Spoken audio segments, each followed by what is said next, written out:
Hello everyone, और एक बार फिर से आपका स्वागत है इस चैनल पे। तो आज हम लोग पढ़ेंगे ohmic and non ohmic materials. ठीक है, इसके बारे में आपको थोड़ा बहुत शायद पता होगा। ठीक है, तो इसके ऊपर आपको डिफरेंस आने के ज़्यादा चांसेस होते हैं एग्जाम में। ठीक है, पता भी होना चाहिए आपको ओहमिक नॉन ओहमिक कौन से होते हैं। तो सबसे पहले बात करते हैं कि ओहमिक मटेरियल्स कौन से होते हैं।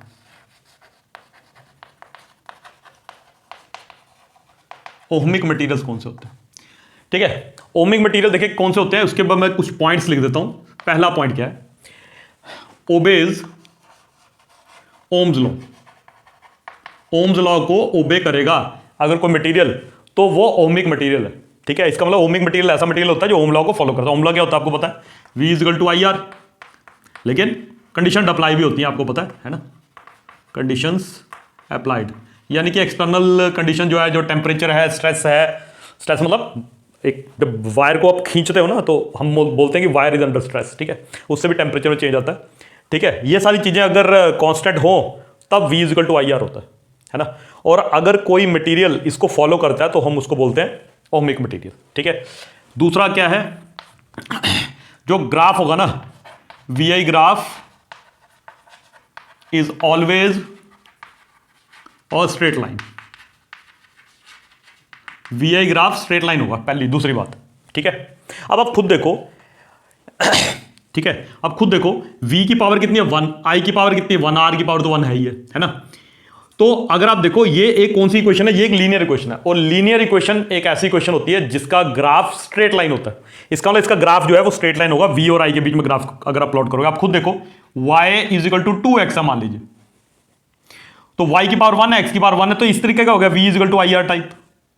तो इसका अगर आप ग्राफ बनाओगे हमेशा स्ट्रेट लाइन बनेगा। और एक और इसमें बड़ी इंपॉर्टेंट चीज है कि ग्राफ हमेशा ओरिजिन से पास करेगा। तो यहां पे तीसरा पॉइंट लिख देंगे, VI graph must pass through origin. Origin से जरूर पास करेगा। क्यों? ओरिजिन से पास नहीं किया तो वोल्टेज अगर नहीं लगाई तो करंट भी जीरो होगा, फिर है ना, करंट जीरो होना चाहिए।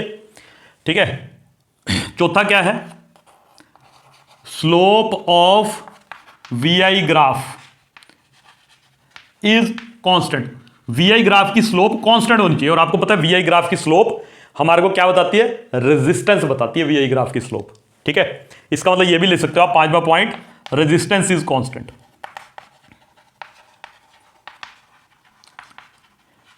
तो ये सब अगर होगा तो इसका मतलब मटेरियल कौन सा हमारा, मटेरियल हमारा ओहमिक मटेरियल है। ठीक है, इसके बड़े अच्छे अच्छे एग्जांपल्स हैं।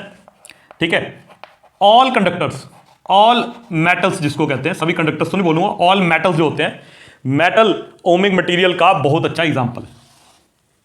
ठीक है, ओहमिक मटेरियल का बहुत अच्छा एग्जांपल है मेटल्स जो होते हैं। अब एल्यूमिनियम की बात करें, गोल्ड की, सिल्वर की, आयरन की, कॉपर की, तो वो ओहमिक मटेरियल्स हैं। और उन मटेरियल्स के लिए ये पांचों चीजें जो होती हैं ट्रू होती हैं। ठीक, ग्राफ अगर आप देखोगे तो कैसा ग्राफ आता है, ऐसा ग्राफ आता है। ठीक है, अगर ये V है, ये I है, ठीक है, तो ग्राफ है तो स्ट्रेट लाइन होना चाहिए, स्ट्रेट लाइन होना चाहिए ग्राफ। और थोड़ा इधर भी हो सकता है, इधर भी हो सकता है, वो अलग बात है, लेकिन स्ट्रेट लाइन ग्राफ होना चाहिए। और दूसरा, इस ग्राफ की जो, ये तो मैंने देखो, अगर I इधर है, V इधर है, तो आपको पता होगा कि जो स्लोप होती है वो 1 अपॉन रेजिस्टेंस बताती है आपको, है ना। स्लोप 1 अपॉन रेजिस्टेंस बताती है। स्लोप क्या मतलब, क्या स्लोप का मतलब बेसिकली यही है कि कितना एंगल यहां पे बन रहा है। आप देखो एंगल हमेशा सेम है तो स्लोप भी सेम है, स्लोप सेम है तो रेजिस्टेंस सेम ही आएगी। हाँ, रेजिस्टेंस हो सकता है यहां V हो, अगर यहां I हो तो स्लोप आपको रेजिस्टेंस बताती है। अगर यहां V और यहां I उल्टा हो तो 1 अपॉन स्लोप आपको रेजिस्टेंस बताती है। शायद आपको पता ही होगा। ठीक है, तो ये हो गए हमारे पे ओहमिक मटेरियल्स। अब बात करते हैं हम नॉन ओहमिक मटेरियल्स की।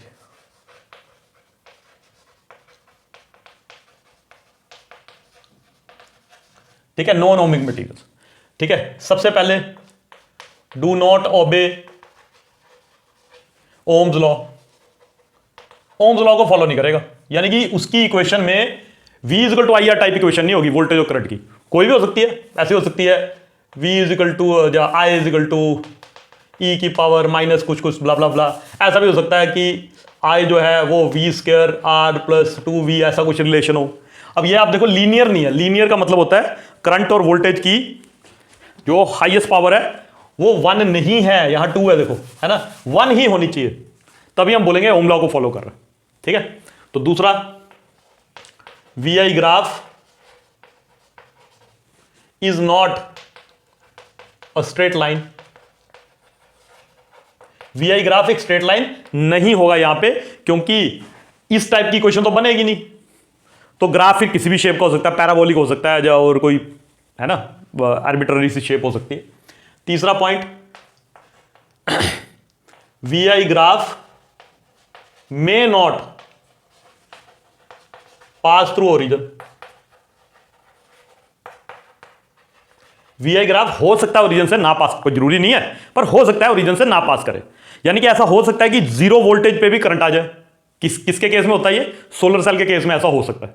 ठीक है, उसके बाद slope of VI graph is not constant. VI graph की स्लोप कांस्टेंट नहीं होगी, अलग अलग जगह अलग अलग होगी। ठीक है, उसके बाद इसका मतलब resistance is not constant. Resistance is not constant, बढ़ सकती है, कम हो सकती है, नेगेटिव भी हो सकती है। नेगेटिव भी हो सकती है, हाँ हो सकती है। ठीक है, इसका बड़ा अच्छा एग्जांपल है, जैसे आपके पास पीएन जंक्शन डायोड, या सेमीकंडक्टर की बात कर लेते हैं। सेमीकंडक्टर डायोड लिख लो, पीएन जंक्शन डायोड नहीं लिखना। तो फिर दूसरा इसका एग्जांपल है, ऐसे ही एक डायोड था गैलियम आर्सेनाइड,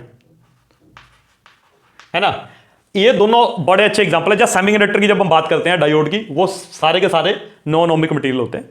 नॉन ओमिक, अच्छा एक और बात, ऑल मेटल्स में ना यहां पे एलॉय भी आ जाते हैं कुछ, जैसे निक्रोम हुआ, है ना, मैंगनीन हुआ, कॉन्स्टेंटेन हुआ, ये भी ओमिक मटेरियल ही है। ठीक है, अब मैं पीएन जंक्शन का ग्राफ आपको बताता हूं कैसा बनता है। इसका ग्राफ कुछ ऐसा होता है,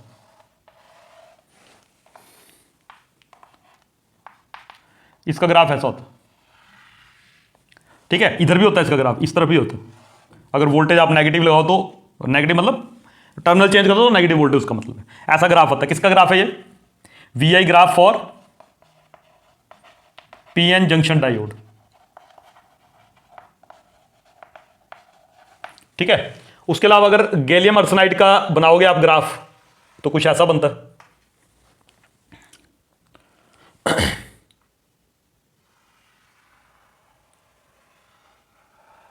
कुछ ऐसा ग्राफ बनता है उसका, V और I ग्राफ, VI ग्राफ अगर देखोगे। किसका ये? For gallium arsenide. ठीक है, उसका ग्राफ ऐसा होता है। अब यहां पे देखो, ये वाला रीजन देखो, ये वाला रीजन, अब बोल रहे नेगेटिव नेगेटिव रेजिस्टेंस। ये रीजन देखो, ये रीजन में वोल्टेज बढ़ रही है, करंट कम हो रहा है ना। इस रीजन में तो पॉजिटिव है, यहां वोल्टेज बढ़ रही है, करंट कम हो रहा है। तो वोल्टेज बढ़ रही है और करंट कम हो रहा है, इसका मतलब नेगेटिव रेजिस्टेंस रीजन है, नेगेटिव रेजिस्टेंस रीजन। ये वाला कह रहा हूं यहां से। ठीक है, उसके बाद तो फिर बस। तो ये जो डायोड है, ये हमारे पास नॉन ओमिक मटेरियल के अंदर आते हैं। दूसरा एक और चीज मैं आपको बताता हूं। देखो, अगर मैं यहां पे एक टेंजेंट ड्रॉ करूं, तो ये थीटा बन रहा है यहां पे कुछ। यहां पे भी अगर मैं एक टेंजेंट ड्रॉ करूं, तो ये भी कुछ थीटा बन रहा है। अब देखो, यहां थीटा कम है और यहां थीटा ज्यादा है ना। इसका मतलब जैसे जैसे ग्राफ बढ़ रहा है, स्लोप भी बढ़ रही है। और स्लोप क्या बताती है हमारे को? रेजिस्टेंस बताती है। इसका मतलब यहां पे जो रेजिस्टेंस है वो बढ़ रही है, चेंज हो रही है।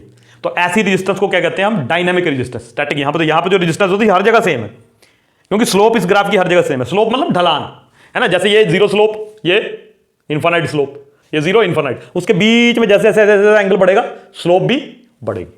ठीक है, तो यहां पे स्लोप बढ़ रही है, इसका मतलब यहां पे रेजिस्टेंस जो है वो चेंज होगी। ठीक है, तो ऐसी रेजिस्टेंस को क्या कहते हैं? यहां पे जो रेजिस्टेंस निकालते हैं उसको कहते हैं डायनामिक रेजिस्टेंस। आप इस एरिया में रेजिस्टेंस देखोगे अलग आएगी, यहां निकालोगे तो अलग आएगी। ठीक, तो ये है आपके पास ohmic and non ohmic materials. Examples आप इसके लिए और भी स्टडी कर सकते हो। एक बात आपको बता दूं कि जो मटेरियल्स नॉन ओमिक होते हैं, जो कि VI ओम लॉ को फॉलो नहीं करते, उनका टेक्नोलॉजी में बहुत यूज होता है। इवन ये जो वीडियो शूट मैं कर रहा हूं और यूट्यूब पे आप सब कुछ देख रहे हो, वो सारे का सारा नॉन ओमिक मटेरियल की वजह से ही है। ठीक है, तो बने रहिए, मिलेंगे अगले वीडियो।